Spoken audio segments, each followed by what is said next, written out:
Hello, welcome to Lore Master's Lair. I'm your Lore Master, here today for another look at the world of Golarion. Despite how many videos I make of the Inner region, that area always seems to crop up. This time, let's look at one relatively new and endangered area, known as New Thassilon. We have spoken on Thassilon before, but a reminder. Ancient wizards from Aslanti broke away and took residence on the coast of Opston, led by a man named Zin. However, his 7 apprentices betrayed him, taking the land for their own and turning his teachings towards sin.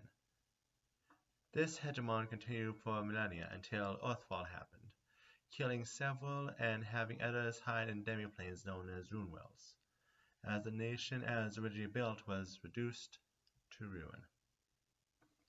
Then comes modern times, where one after another the Runelords awoke and caused chaos in the world, only for heroes to rise and put them down one by one, leaving only 2 remaining.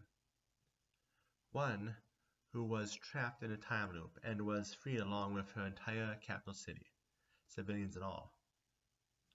One who realized that remaining how she was would only lead to her own death, and therefore has begun extending an olive branch to the world.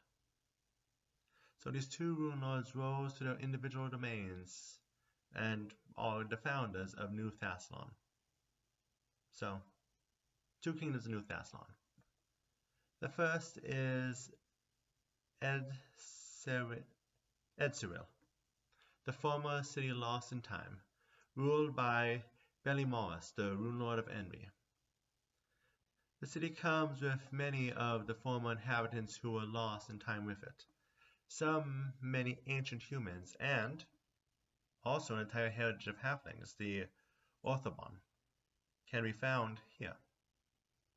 The territory found itself quickly clashing with both elves and one of the Runelords for a territory, but expansion has, at least until now, been in the Runelords' side.